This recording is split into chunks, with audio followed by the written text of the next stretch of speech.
Cher peuple de Dieu du monde entier, bonjour.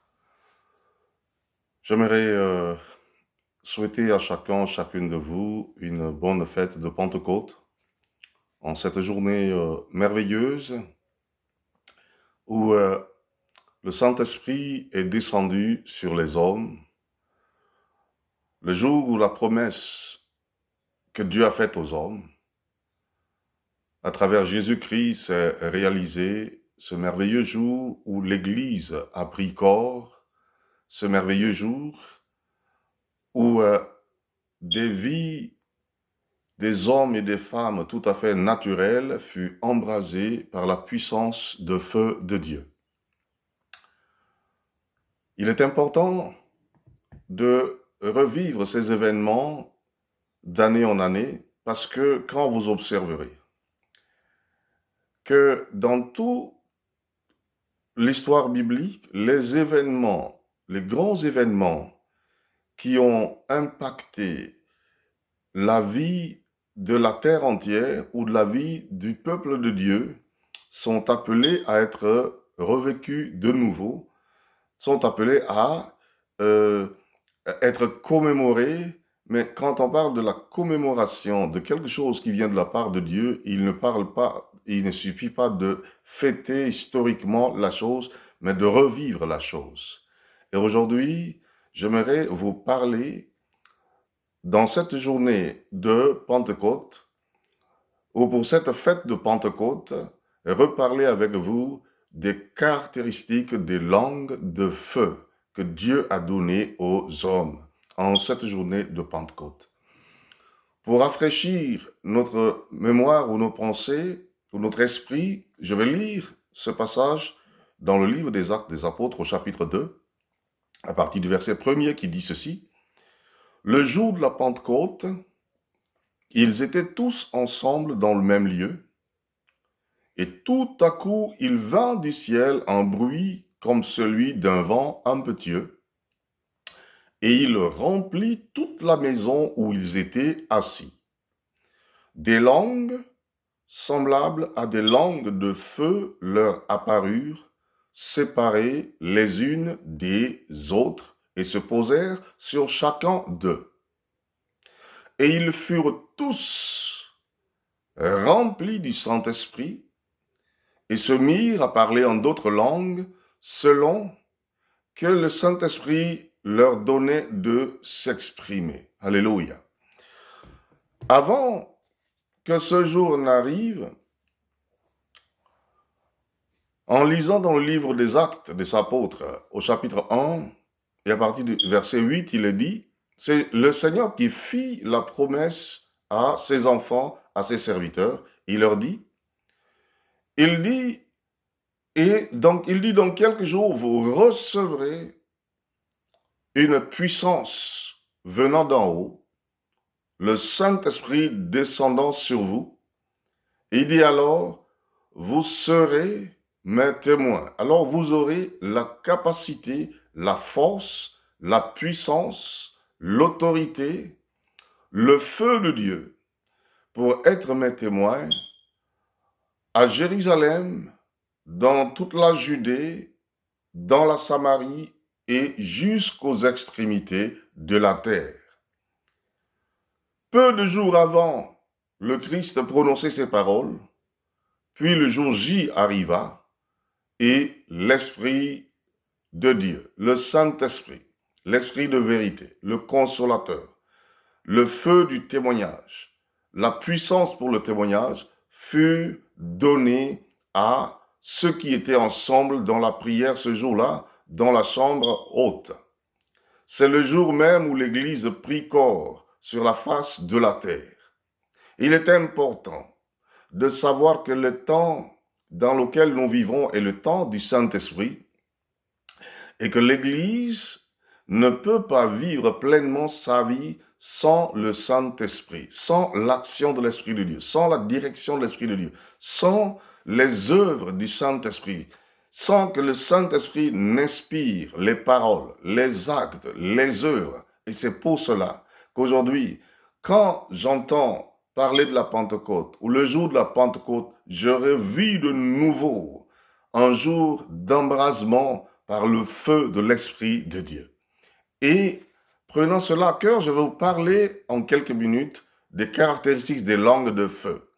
Lorsque le Seigneur Jésus promettait la venue du Saint-Esprit, et sachez-le, que le Saint-Esprit ne serait jamais venu si le Christ de Dieu n'avait pas été glorifié et qu'il eût reçu l'Esprit Saint de la part du Père pour l'envoyer sur les hommes, afin que, ayant l'esprit d'adoption, qui fit des hommes des réels fils de Dieu à l'image de Jésus-Christ pour aller apporter l'évangile du salut, non dans la faiblesse mais dans la force.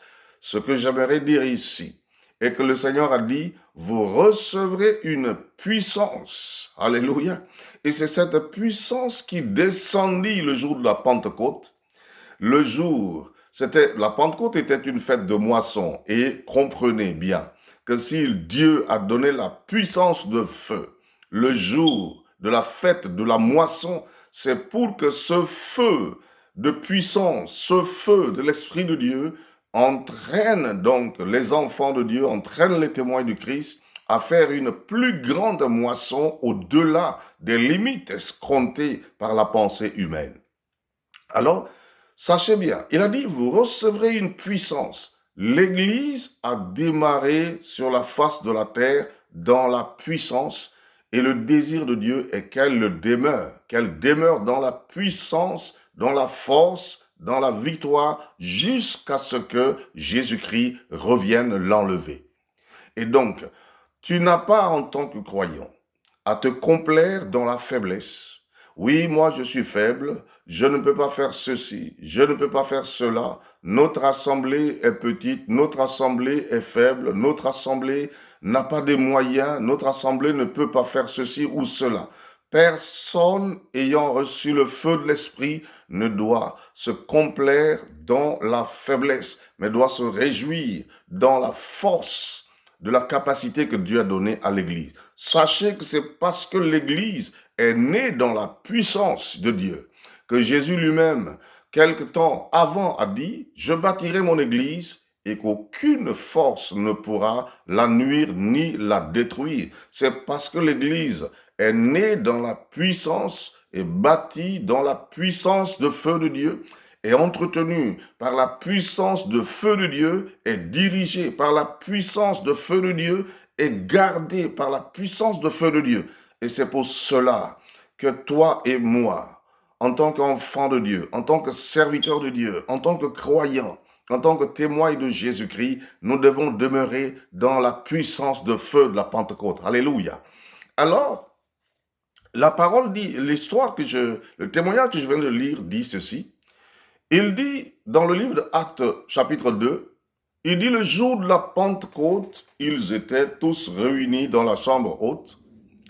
Puis, soudain, il vint du ciel un bruit comme celui d'un vent impétueux, c'est-à-dire un vent puissant, un vent d'une force inouïe. Et il dit, des langues de feu parurent dans la salle où ils étaient et se séparèrent les unes des autres, c'est-à-dire selon la dimension voulue de Dieu pour chacune des personnes présentes dans la chambre haute. Et chaque personne pouvait recevoir sa part qui lui est destinée selon la souveraineté de Dieu et pour le travail auquel Dieu aura dédié ou appelé chacun d'entre eux. Tous le reçurent. Personne ne pouvait être jaloux de l'un ou de l'autre. Tous reçurent leur part. J'aimerais dire que chaque croyant qui croit que Jésus-Christ est le Fils de Dieu, qui croit que Jésus est mort et ressuscité, qu'il a été glorifié, qu'il a reçu l'Esprit de vérité, le Consolateur, l'Esprit de feu de la part du Père et qu'il l'a envoyé sur l'Église, et qui est baptisé, qui a reçu l'Esprit de Dieu, a reçu sa part de force pour travailler pour Dieu dans la force et non dans la faiblesse. La faiblesse n'est pas notre part, parce que la Pentecôte l'a prouvé, que la faiblesse n'est pas notre part, mais la force est notre part. La défaite n'est pas notre part, mais la victoire est notre part. Alléluia. Alors, pourquoi est-ce que ces langues qui se posèrent sur les disciples ou les apôtres ou tous ceux qui étaient dans la chambre étaient représentées comme des langues de feu? La langue est le symbole de la parole, parce que la langue articule les paroles de manière intelligible. Et ici, je vais parler avec vous. Il y a 7 caractéristiques de ces langues de feu.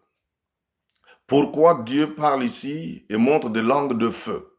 Le but pour lequel je parle est que le croyant qui a faibli, le croyant qui a refroidi, le croyant qui a perdu ses dons, le croyant qui a perdu les moyens que Dieu lui a donnés d'être un instrument utile dans le corps de Christ, puisse revivre la Pentecôte, se lever de nouveau, être revisité par l'Esprit de Dieu, par la puissance de feu, et regagne son rang de témoin puissant de Jésus-Christ au milieu des siens, au milieu de la société humaine, au milieu des hommes et des femmes, afin que Dieu le bénisse et que par lui, beaucoup soient bénis. C'est mon désir et ma prière pour toi au nom de Jésus-Christ.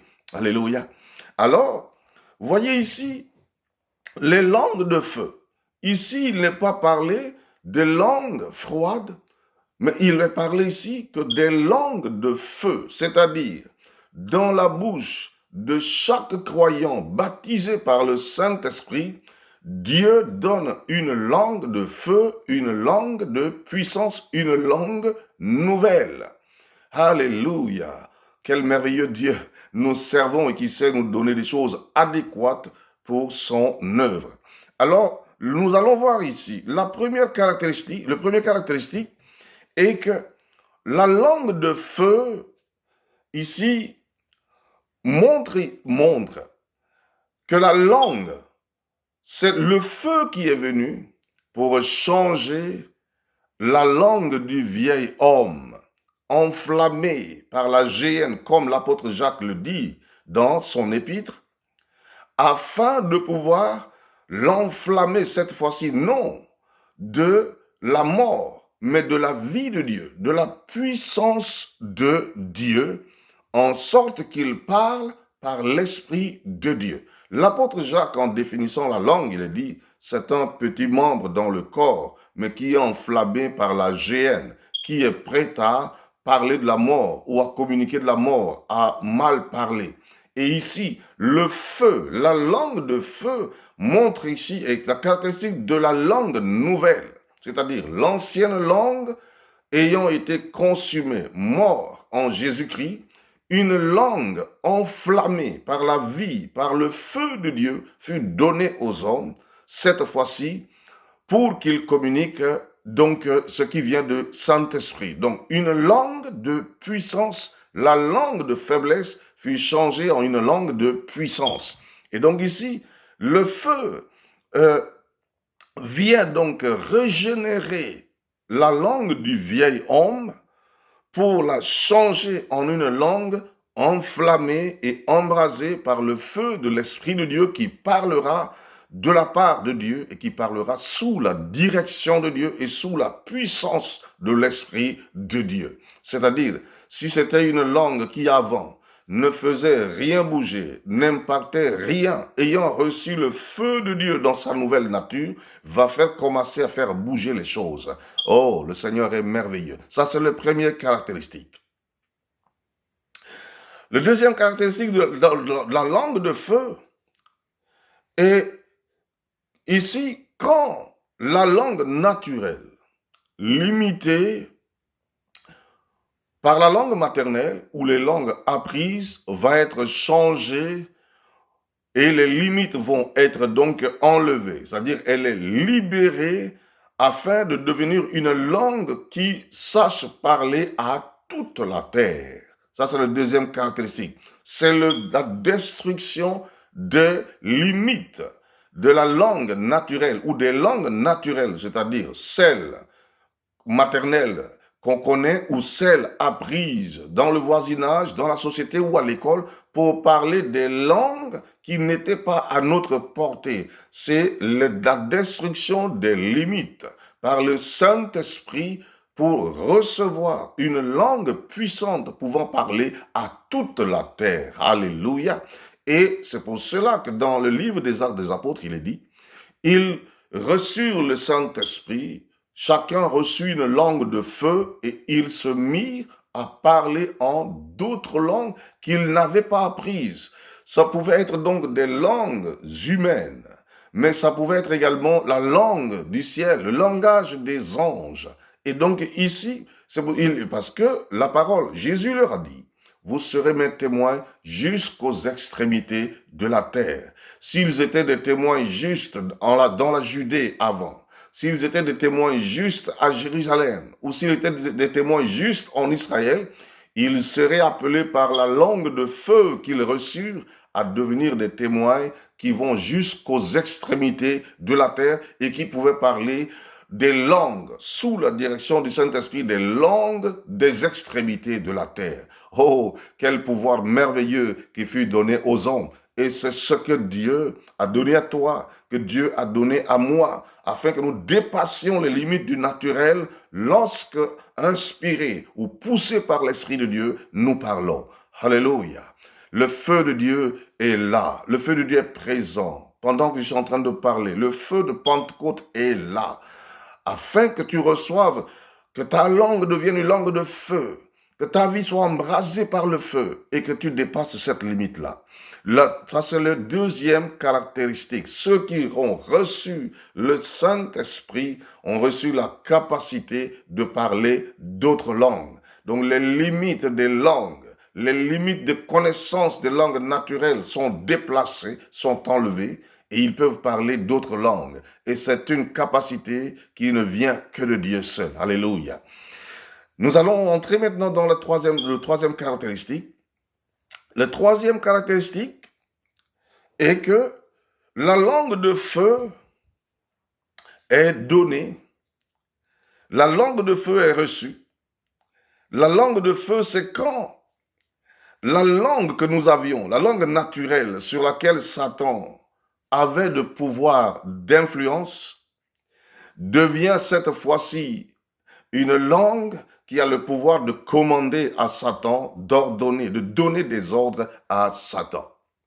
Cette langue que nous avions naturellement, cette langue du vieil homme et de la chair dont Jacques disait qu'elle était sous l'influence du mal, parlait du mal, communiquait la mort, qui obéissait à Satan, ayant reçu le feu de l'esprit, devient maintenant ouvrier avec Dieu, devient donc collaborateur, coopère avec Dieu par le Saint-Esprit et reçoit cette fois-ci le pouvoir qui lui permet de désobéir à Satan. Et cette fois-ci, de lui donner des ordres. Oh, quel Dieu merveilleux nous servons. Vous savez, dans Matthieu 28, il est dit, c'est Jésus qui le dit, il dit, en mon nom, ils chasseront les démons. C'est-à-dire, ils donneront des ordres aux généraux, aux capitaines, aux lieutenants, aux colonels de Satan, et ceux-ci s'enfuiront. Donc, ne peut ordonner aux démons, ne peut commander aux mauvais esprits de partir que ceux qui ont reçu la langue de feu, qui ont reçu le feu de l'Esprit de Dieu. Si vous n'avez pas le feu de l'Esprit de Dieu, vous ne pouvez pas vous aventurer à affronter les démons, parce qu'ils ne vous obéiront pas. Mais c'est le feu de l'Esprit de Dieu. La langue de feu, quand il parle, il éprouve Satan, consume ses œuvres, et lui impose, lui donne des injonctions de partir, et il est obligé de partir. C'est la langue de feu qui fait cela. Et c'est un pouvoir, c'est une capacité qui nous est donnée d'en haut, afin de marcher sur les ordres de Dieu, de marcher sur les traces de Jésus-Christ. Alléluia. N'est-ce pas merveilleux qu'ayant obéi en tout temps, ayant toujours, courbé devant les ordres, courbé devant la présence de Satan ou de ses impositions, que nous ayons enfin, ou que tu aies enfin reçu le pouvoir et la capacité, non pas de lui être soumis, mais de lui donner des ordres. C'est pour cela, donc, Dieu a baptisé du Saint-Esprit de feu en faisant descendre des langues de feu. Non pas des langues froides, mais des langues de feu. Alléluia. Ça, c'est le troisième caractéristique. Le quatrième caractéristique est que la langue de feu est celle-là qui est venue remplacer la langue de faiblesse que nous avions et qui ne pouvait rien faire face aux ordres de Satan, face aux mensonges ou aux ruses de Satan. Dans 2 Corinthiens 10,4, il dit que la parole que nous prêchons, elle est puissante par les vertus de Dieu, les vertus de l'Esprit de Dieu. Et il dit, c'est par cette langue de feu que nous pouvons donc renverser tout faux raisonnement qui se dresse contre la connaissance de Christ, mais aussi avec le pouvoir d'amener les pensées mauvaises, captives, esclaves de la vérité. Alléluia. Et c'est cette langue de feu. Dieu nous a donné le Saint-Esprit, la langue de feu, afin de pouvoir renverser tout faux raisonnement. C'est le feu de sagesse devant lequel, de la sagesse d'en haut, devant lequel la sagesse humaine ne peut rien. C'est le feu de la sagesse venant d'en haut, c'est le feu de la puissance venant d'en haut, devant lequel ne peut résister la connaissance et les capacités humaines. Et nous pouvons voir que lorsque vous avez reçu le feu de Dieu, quand vous parlez avec la langue de feu, vous éprouvez les pensées, vous éprouvez les consciences, vous éprouvez les esprits. Quand vous parlez, les démons sont très durement éprouvés. Quand vous parlez, la puissance de Satan est durement éprouvée parce que vous proclamez des paroles dans des langues humaines, mais avec la puissance de feu. Alléluia. C'est pour cela que, bien-aimés frères et sœurs, poussés par l'Esprit, quel que soit l'obstacle, quelle que soit la chose que vous avez en face de vous, quelle que soit la situation que vous avez en face de vous, quelquefois, qui que vous ayez en face de vous, poussé par le Saint-Esprit, proclamez la parole, parce que c'est pour la puissance de feu, et il accomplira l'œuvre de Dieu. Alléluia. Il détruira ce qui doit être détruit, arrachera ce qui doit être arraché, renouvellera ce qui doit être renouvelé par la puissance du Saint-Esprit. Et donc ici, nous voyons, quand vous avez la langue de feu, il en arrive même, bien aimés frères, que dans les églises ou au milieu des croyants, il y a beaucoup de gens qui parlent avec mensonge, beaucoup de gens qui parlent avec ruse, parce que portant religieusement le nom de croyants, mais ils sont encore des agents que Satan manipule à sa manière, qui sont à la merci des démons.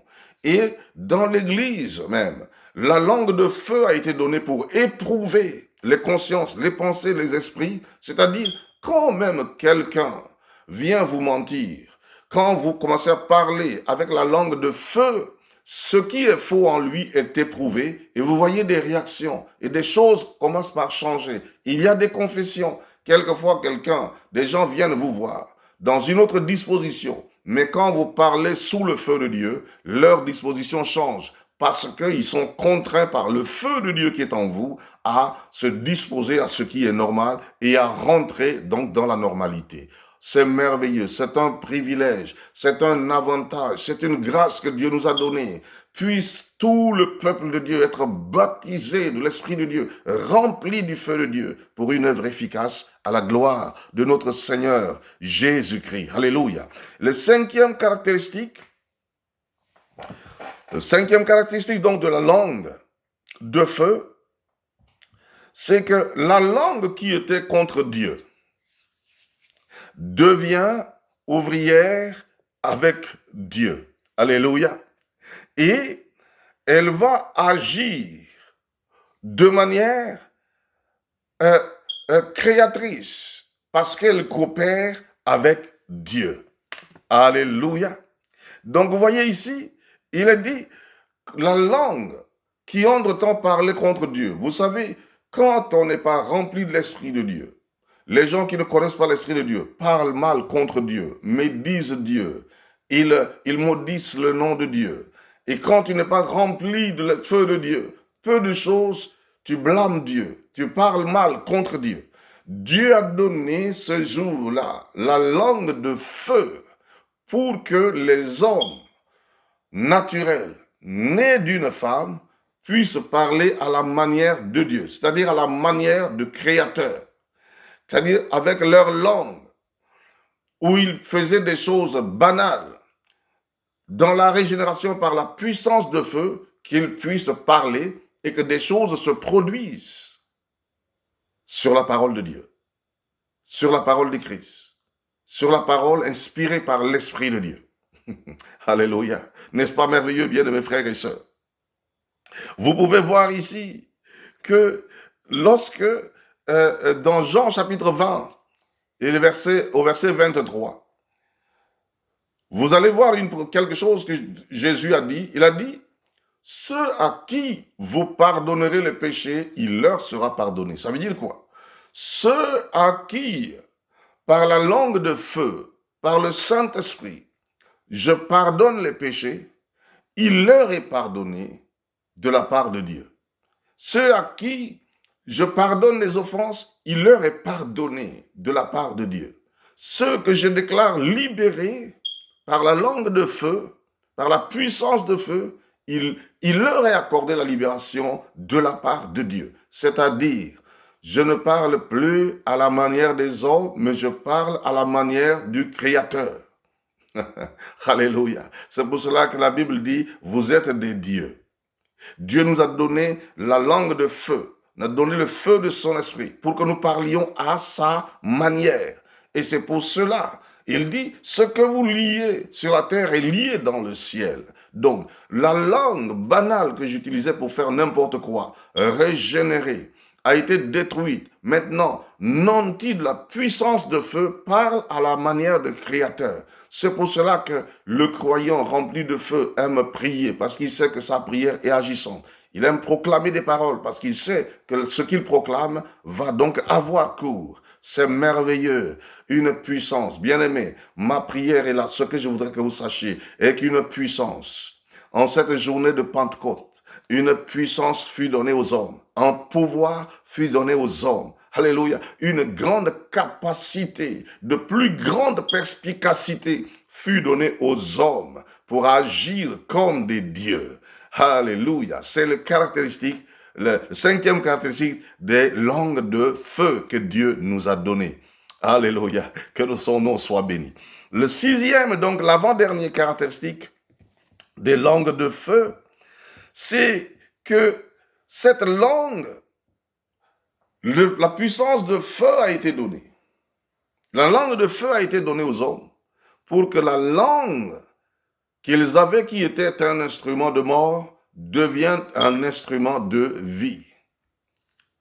C'est merveilleux quand vous-même vous le voyez. Quand quelqu'un rempli de l'Esprit de Dieu parle, vous ne vous fatiguez pas à l'entendre.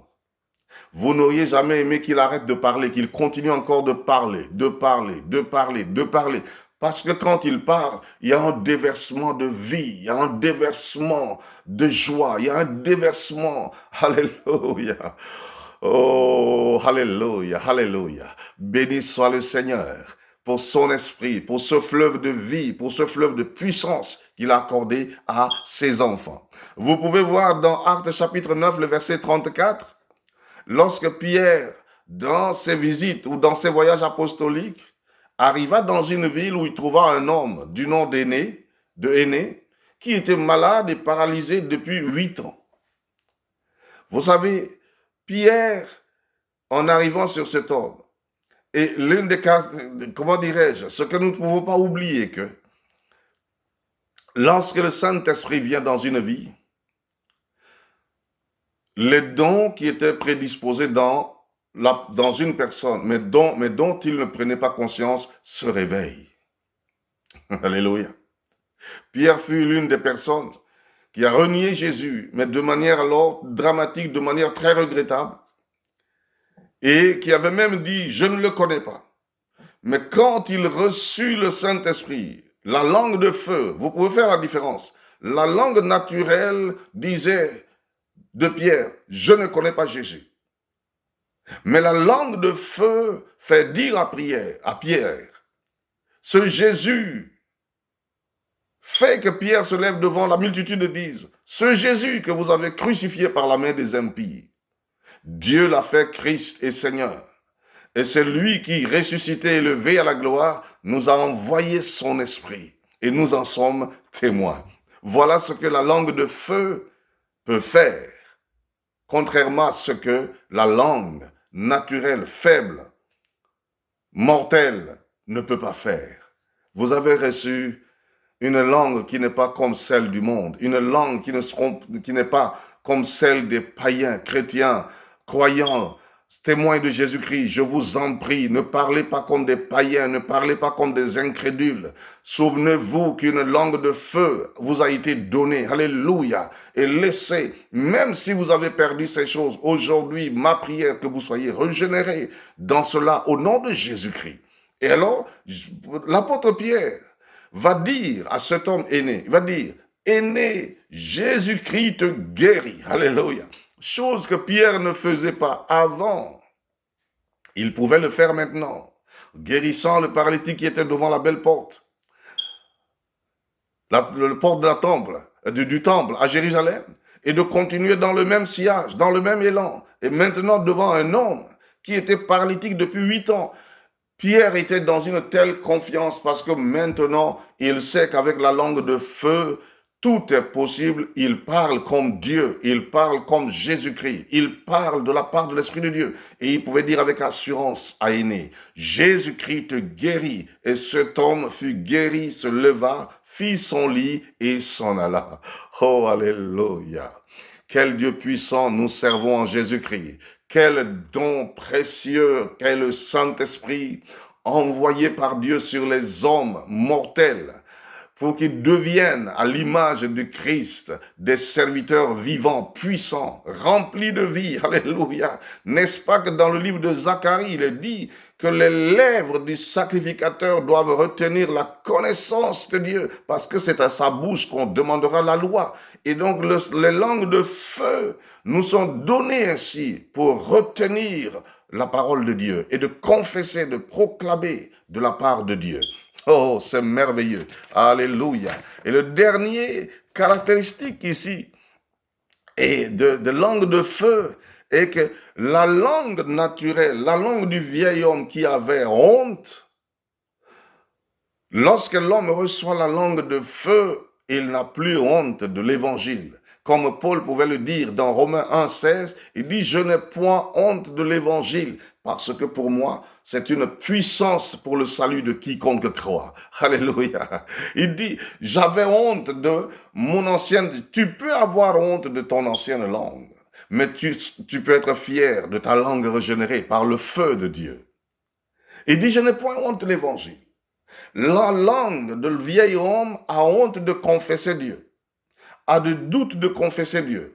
Mais la langue de feu, la langue régénérée par le feu de l'Esprit de Dieu, est excitée quand il s'agit de parler de Dieu, quand il s'agit de proclamer la parole de Dieu, quand il s'agit de parler de la part de Dieu. Parce qu'il sait qu'il n'a plus honte. C'est une puissance, une langue de puissance qui nous a été donnée. Alléluia. Bien-aimés dans le nom de Jésus-Christ, soyez revisités par l'Esprit de Dieu à la Pentecôte.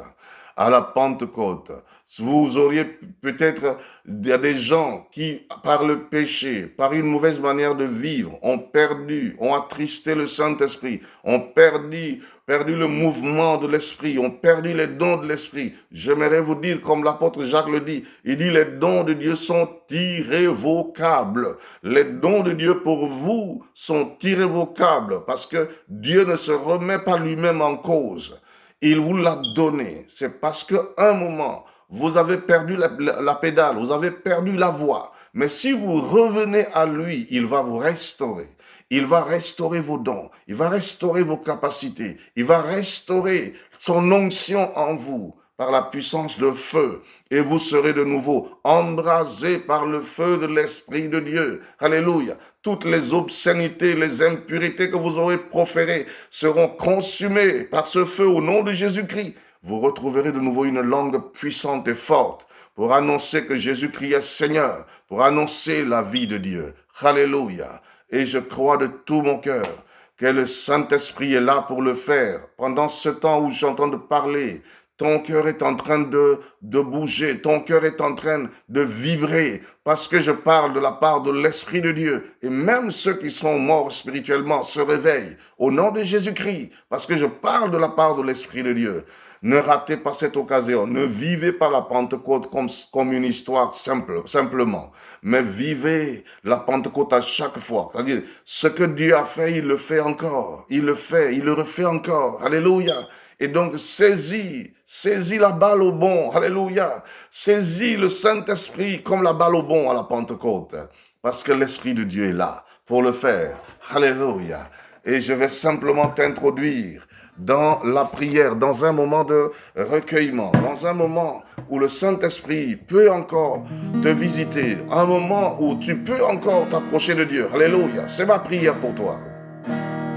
Dieu, que tes eaux vives coulent dans nos cœurs, que ton Saint-Esprit descende près, contrôle de chaque situation qui accable ta vie, tes fardeaux, tes soucis, remets-les au Père, tes doutes et tes fardeaux, remets-les à Jésus-Christ. Dieu, que tes eaux vives coulent dans nos cœurs, que ton Saint-Esprit descende près, contrôle de toute situation qui accable nos vies, nos doutes et nos faiblesses, nous te les remettons, nos craintes et nos faiblesses, nous te les confions. Jésus, Jésus, Jésus,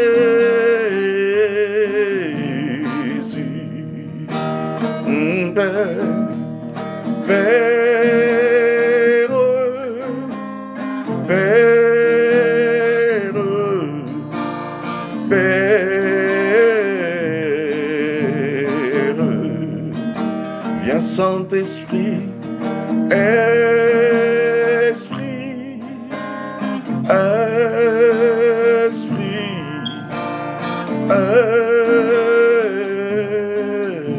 Esprit.